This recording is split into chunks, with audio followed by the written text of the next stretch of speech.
Assalamu alaikum students. I hope all of you are fine. Now come to lecture number 20 of mathematics.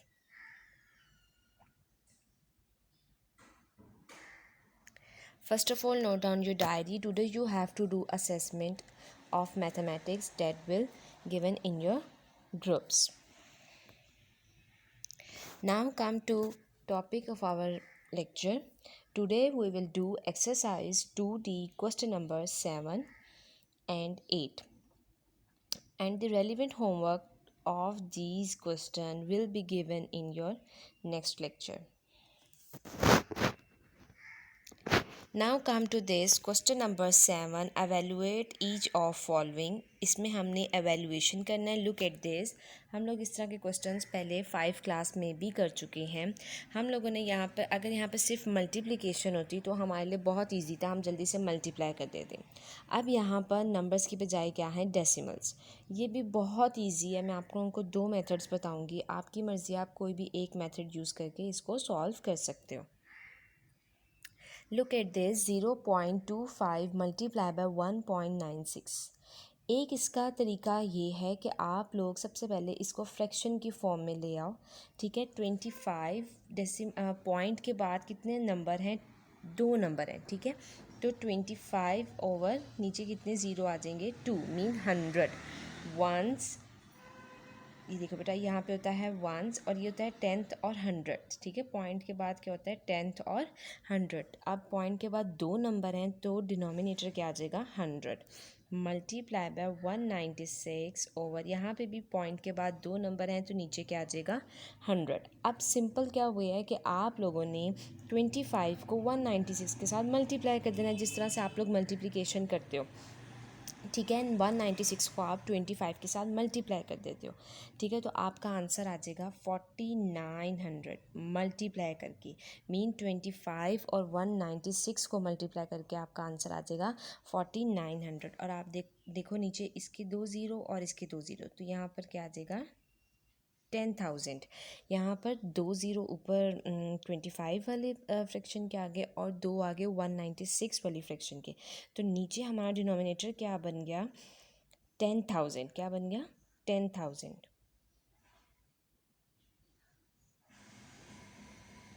अब आप लोग यहाँ पर देखो, हम लोग यहाँ पे कटिंग कर देंगे. इस ज़ीरो को इस ज़ीरो से काट दिया, इस ज़ीरो को इस ज़ीरो से काट दिया. तो अब यहाँ पर क्या आ गया, 49 ओवर 100. तो यहाँ पर नीचे कितने ज़ीरो हैं, 2 ज़ीरो हैं. यहाँ से 2 नंबरों के बाद हम क्या लगा देंगे, पॉइंट. तो आंसर क्या आ जाएगा, 0.49. सबसे पहले इसमें हमने फ्रैक्शन में चेंज किया. फ्रैक्शन में चेंज करने के बाद हमने 25 को 196 के साथ मल्टीप्लाई कर दिया. 196 के साथ मल्टीप्लाई करने के बाद 25 को आंसर क्या आ गया, 4900 डिवाइड बाय हमने क्या लिख दिया, 10,000. 10,000 कहाँ से आया, जो ऊपर वाली वैल्यूज़ हैं उसमें आप लोग देखो सारे 1 लिखकर सारे ज़ीरो, जितने भी ज़ीरो होंगे ना वो हम लोग डिनोमिनेटर में लिख देंगे. तो वहाँ पर क्या आ गया, 10,000. अब हम लोगों ने यहाँ पर कटिंग कर दी. नीचे के 2 ज़ीरो ऊपर के 2 ज़ीरो से कट गए. अब फ्रैक्शन क्या बन गई, 49 ओवर 100. अब आप लोग देखो कि जब भी किसी फ्रैक्शन के नीचे डिनोमिनेटर 10 की फैमिली होती है तो हमारे लिए बहुत इजी होता है. हम लोगों ने 5 क्लास में भी इस तरह के क्वेश्चंस किए थे कि जब नीचे 10, 100 या 1000 होता है हम उसी टाइम उसको डेसिमल में ईजीली चेंज कर लेते हैं. तो हम लोगों ने यहाँ पे देखा कि नीचे 100 है तो यहाँ से 2 नंबरों के बाद आपने क्या लगा दिया, पॉइंट. तो आंसर इज़ 0.49. अब now come to the next question. अब यहाँ पर क्या है, 130.4 मल्टीप्लाई बाय 0.15. अब आप लोग देखो, पहले हम लोगों ने इसको फ्रैक्शन की फॉर्म में किया था. एक और मेथड ये होता है इजी, और एक मेथड ये होता है कि आप लोग इस तरह से भी कर सकते हो. 1304 को आप 15 के साथ मल्टीप्लाई कर दो. ठीक है. और जो भी आपका आंसर है यहाँ से आप उतने नंबरों के बाद पॉइंट लगा दो जितने नंबरों के बाद ऊपर पॉइंट लगा हुआ है. 1 2 3, यहाँ से आप 3 नंबरों के बाद पॉइंट लगा दो. फॉर एग्जांपल आप लोग पहले यहाँ पर देखो कि अगर हम इसको फ्रैक्शन में करते हैं, 1304 1304. अब यहाँ पर पॉइंट, एक नंबर के बाद पॉइंट है तो यहाँ पर क्या आ जाएगा, 10 मल्टीप्लाई बाय 15 ओवर 100. क्योंकि यहाँ पर 0.15 2 नंबर के बाद पॉइंट है तो यहाँ पर नीचे क्या आ गया, 100. अब हम लोग क्या करेंगे, 1304 को मल्टीप्लाई बाय 15 करेंगे। आप लोगों ने जल्दी से मल्टीप्लिकेशन करनी है, तो आंसर क्या आएगा 19560। ठीक है, 19,560, नीचे क्या आ जाएगा 1000। अब यहाँ ये ज़ीरो इस ज़ीरो से कट गया, सो आंसर इज़, यहाँ से अब हम लोग दो नंबरों के बाद पॉइंट लगा देंगे, तो आंसर इसका क्या आएगा 19.56, ये आंसर आ जाएगा 19.56।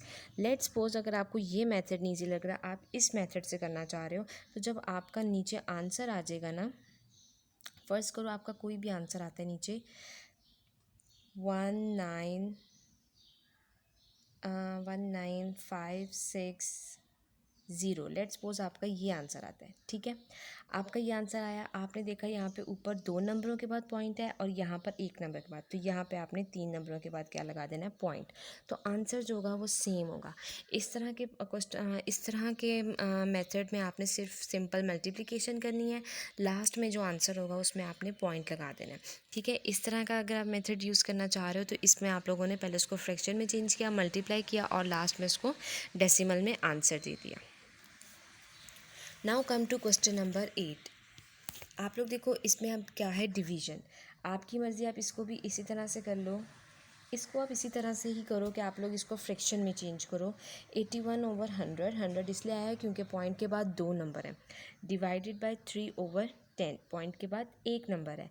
अब हम लोगों ने प्रीवियस लेक्चर में भी किया था कि जब भी डिवाइड के क्वेश्चन आते हैं तो हम लोग क्या करते हैं, 81/100 मल्टीप्लाई बाय रेसिप्रोकल ले लेते हैं उस फ्रैक्शन का।